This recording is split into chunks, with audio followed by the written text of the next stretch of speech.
Laurie. Houston, what's going on? Welcome to What's for Lunch. Yeah. What is for lunch? That's a great question. Right, Well, this looks like breakfast. conversation is for lunch. Well, I got some mini cinnies and sausage, egg, and cheese, some sliced fruit. We will select one of these food items to win the Cosmic Brownie Award. Ooh, okay. Highest among the cafeteria foods available. Laurie, tell us a little bit about yourself, your history and education, where you've been, where you're at now. I started out in University Place as a teacher, teaching special ed, and then honestly, I was like young and broke and the gas was killing me, so I took a job closer to home, not really knowing a lot about this district, and have just grown to love it, and I call it my home. Right now I'm currently superintendent. Certainly didn't think I'd be here, but 27 years later, that's where I'm at. I sort of call myself the accidental superintendent because I never set out to do this job. It just happened to come my way, and man, I love this place. I love this community and the staff, and couldn't think of a better place to serve. Is accidental superintendent the name of your memoir? Or? It should be, right? It should be, yeah. Although I gotta tell you, my paternal grandfather was a superintendent. And it's so cool, in my office I have this picture of him writing a message to the senior class of 1952. Wow, what was the message? He wrote the message about kindness and love. And I know, right? Timeless stuff. You could take his message, use it today, and it would still, everything would just transfer beautifully. Accidental or not, here I am. Yeah, maybe not so Right. accidental as it turns out. Yeah. I'm gonna try. Okay, so wait a second. Let's compare first. Okay, yeah. Because so what is that? This is the sausage, egg, and cheese. Actually, now that I take a closer look, just sausage and cheese. Oh, no egg? No egg involved here. Oh, I feel like that's like poor little breakfast sandwich, Yeah, he does seem sad that he's missing the egg. I know, right? It's like, Yours looks well egged. Well crisped. It's a good toast on it. Yeah, I can You can hear it. Yeah, it is.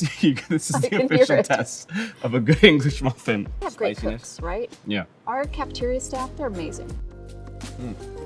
Love and kindness Yes. could still be a part of the message today. Absolutely. We probably need it more than ever. It's about having these conversations, just getting to know people and their lived experience and how they relate to situations and how we can use their experience to then make others stronger and better and build a bigger sense of community. And I am excited to see the Cosmic Brownie Award, but what I love more is how messages like this and just conversations like this can create great things for people. What's a tool or a practice that's happening in the district that facilitates connection like this? What kinds of things have you seen across the schools that you've been in? I think a lot about my friend Phil Boyd, who's been working in schools for a long time, and he talks about really just practical ideas that facilitate moments like this. One of my favorites he talks about is like lawn chair Fridays, where staff will bring, beach chairs, lawn chairs, set them out in, whether it's the cafeteria or whether it's in the commons, and just have conversation. Because, a lot of times in schools, the staff to student relationship gets really focused on, but we see it in our work at Character Strong really often, where that staff to staff piece, people are so busy doing all their own things as quickly as possible that they forget to learn about and take care of each other. Yeah. And we're big believers that I think the more a staff understands each other, the better they're going to take care of each other. But that doesn't happen on accident, right? We need to facilitate moments like this where people can break bread, have meaningful conversations, as opposed to just living in sit in my own classroom, eating lunch because I have 12 other things to do. So how do we protect time for that? Because it's so essential. We lead with the head, the heart, and the hands. And what that does is it allows us to serve our community in a way that we roll up our sleeves. We serve and give back, whether it's community dinner, meals, or working in people's yards. Very tangible ways that people see us visible. We just want the community to know that we make good decisions and that we're smart about what we do and the events that we plan for them, whether it's a parade, whether it's the community dinner, whether it's a benefit night. We're here for a greater purpose. Houston, it's crazy the way that this school district sort of embeds itself within the community. There's so many incredible things that happen in all of our schools from elementary to high school. But we are very intentional about that. And it goes back to those core values that we believe in about service and relationships and leadership, kindness, respect. It's really making time for people and finding ways to connect.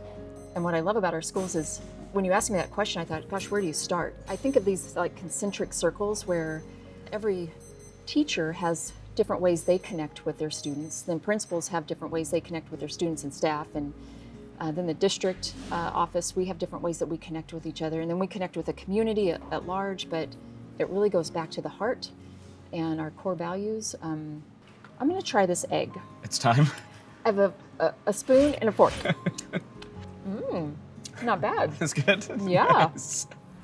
That was a full body. I know. Yes, we're missing the spork. I don't know what I happened to know. that invention. We've regressed. I love the spork. I thought we were going to get a three-way utensil at some point, including the knife. That's maybe too complicated. So, an innovation for the future. I have a question for you. If you could go back to high school, what advice would you give to yourself? My advice to me would be that the moments where I was most uncomfortable are the moments that I still remember today. And so that willingness to put myself in situations that were different, whether it was an event I went to that I wouldn't normally have gone to, whether it was talking or interacting or engaging with people that I went to a big school, and I have such specific memories of connecting with people who were different than me. And all the memories with friends were good and meaningful, but it's the moments that are uncomfortable that we remember most and typically make life a little more meaningful. These values that exist on walls or on, in our mission statement or values, they need to be operationalized. And it looks like something tangible. Yeah. Right? It's not just the cheers or the one-off weeks, but like traditions or events like that bring to life kindness and action. That create spaces for empathy and connection. Yeah. They matter a lot. I know that started with a handful of people in a cafeteria. And to go from that to 1,000 people in the cafeteria is how any good thing starts. And it's really easy in school systems to get discouraged when the first go isn't as big or as bold or as noteworthy or newsworthy as you want it to be. But it's just that consistency of recognizing we crave the ability to sit and connect. And unless someone protects a space for it, it's really easy to let the world bulldoze it. Absolutely. Not sit down and share a meal. Right. All right, I'm gonna give this a shot. It feels like I'm missing frosting, which is the thing I want most in my cinnamon roll. But is it in the package? Like, how you're supposed to drizzle it? No.